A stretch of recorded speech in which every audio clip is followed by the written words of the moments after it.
ভরা মেঘ ওই দু চোখে দেখতে আমি পেয়েছি। একলা মনে নির্জনেতে তোমার ছবি এঁকেছি, নাম রেখেছি বনলতা যখন দেখেছি। হয়তো বা সেই ক্ষণেই তোমায় ভালোবেসেছি।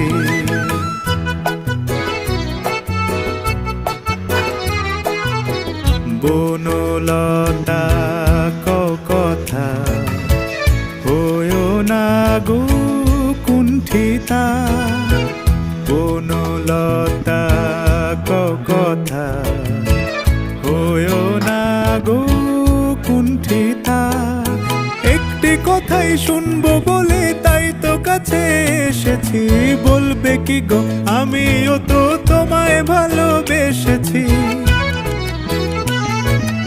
একটি কথাই শুনবো বলে তাই তো কাছে এসেছি।